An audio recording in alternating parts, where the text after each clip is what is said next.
Up on stage and take your walking questions. Obviously, Ray Cox, you'll know, because he's the organiser of the walk. Sue Biggett, who's a 6 times lady, was it 6 times, Sue? Yes. Yeah, won it last year. No, I didn't. I don't know. What happened? And Where is Janice? She's working today. She's working. Okay. Couldn't afford Janice. Alan Callow. Where's Alan? Alan Callow? Alan? There's Alan. There we go. You finished in 1982. That's what it says here. You finished in 1982. You're the coach. You're the main man, the endurance coach. I won't read out all the others. And team manager for the Ironman Athletics team, games, etc. Steve Partington, twice a Paris walk finisher. Ironman record holder of 10k, 20k, 50k walks. And these are the Commonwealth Games on 6 occasions. In Edinburgh. Yeah. Yeah. Good walking conditions in Edinburgh, weren't they? Yes. Not so good for the 400 metres, which is why I won it, actually.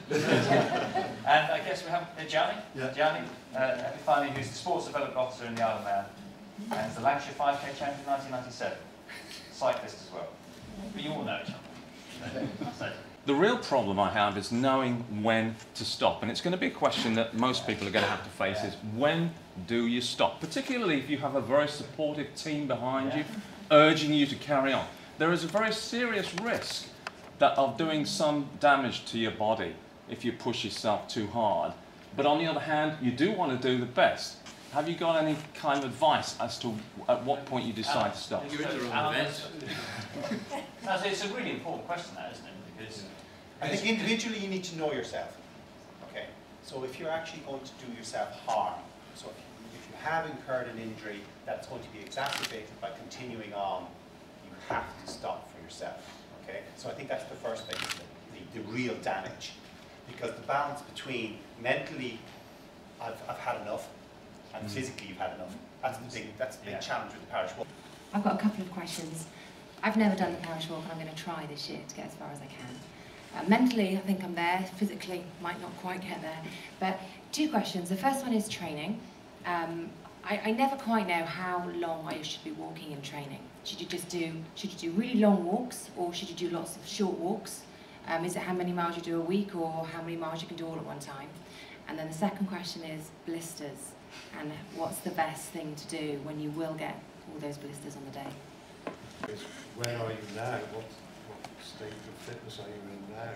Well, yesterday I did a long one, which was slightly longer than 10 because I went the wrong way, but I think we probably ended up doing about 25 miles yesterday. But I kind of thought I probably won't do any more than that. I don't think I can physically do more than that on a regular basis, so probably it's more likely going to be, and time. I haven't got the time to go and walk 5 or 6 hours. My advice is to get into your best shape and condition, rather than worrying too much about the distance, because your willpower and determination is probably more important than training for the distance. Personally, I suggest that you actually try to walk little sections of the parish itself to get more familiar with the course, rather than worry about going and doing time on your feet. Because I did the London Marathon in 2000. You know, going out and doing a 2.5 hour run was awful. But on the day, you got 40,000 people around you. I know it's not 40. It's just different. You know, it is just easier on the day because it's just a different dynamic. It's the whole. Suddenly, oh, blimey, I've done 20 miles. I didn't feel like 20 miles felt when I was out on my own. It's far more important to be mentally able than physically able. Parish is so much in your head. Tell yourself You'll you're be going to fine. do it. And that's the thing, you're going to do it. It doesn't matter the time, you're going to do it. And you're going to I was going one step at a time. Yeah. And that's not a bad way to approach it. Yeah. First off, this is the big issue. Blisters. Who wants to answer? Johnny, can you answer that? Well, I'm a cyclist, don't get blisters.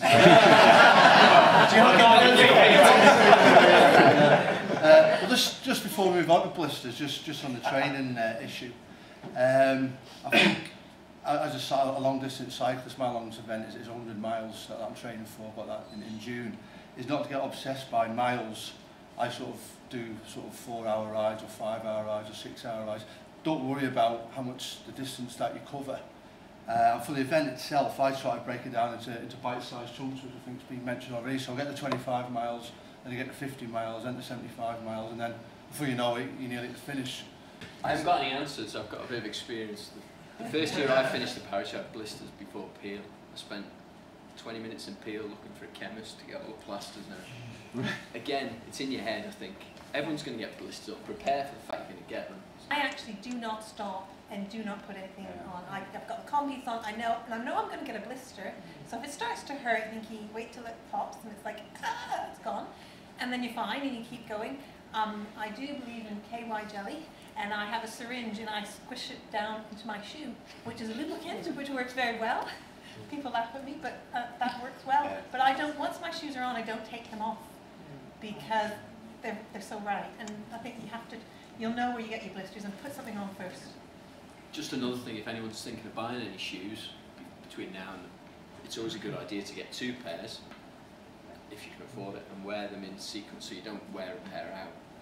So it's best not to turn up on the day in a really worn out pair of shoes. Because of all congestion, you want to get rid of people. And someone else said, no, don't push yourself, just start off at your own pace and then just go steadily. Perfect. What would you advise? When you're in a multi-person event like the London Marathon, the buzz factor is on true. And even the most rational of folk, people who've done many, many events before, you just this adrenaline. What do you mean, a mile, 5 minutes? What's that about? You know. So really, we're saying there are mile markers, and you do well if you're thinking about pace and whatever, just to add on maybe 10 or 20 seconds per mile, just to mentally slow yourself down and physically. Don't worry about the crowd. People do complain about congestion at the beginning of the walk, but frankly, that's your friend.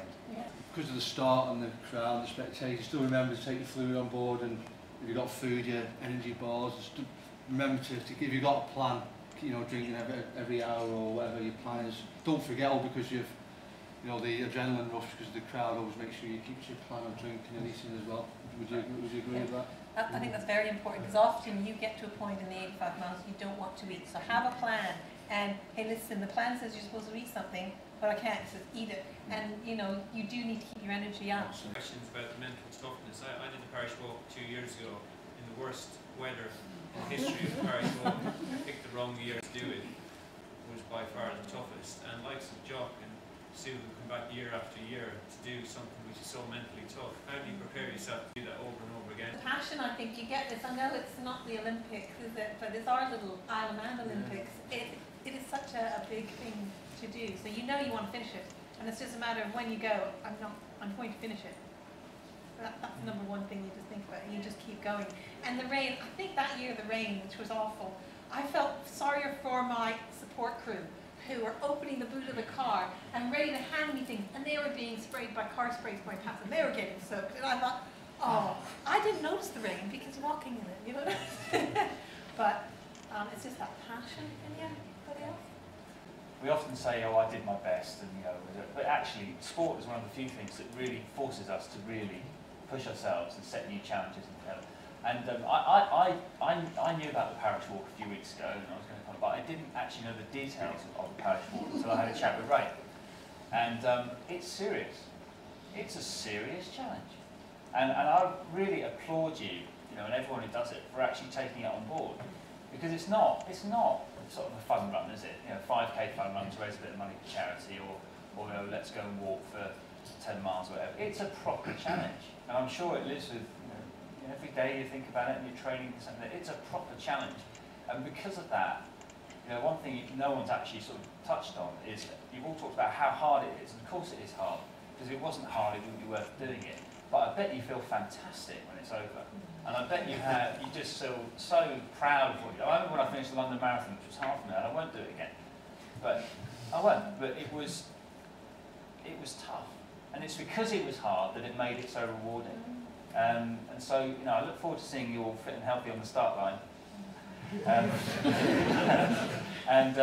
don't think I'll be here when 24 hours later. But I genuinely, you know, really look forward to seeing you for the start of the race, but also, you know, applaud you for setting that personal challenge. And everyone has different needs, wants, whatever, but all of you, you know, will finish it, whatever point, you know, looking back and saying, you know what, I did it. And there are a lot of people who will go, if only, I wish I'd done the parish walk, I'll do it next year, I'll do it next year. And you know what, you never do it.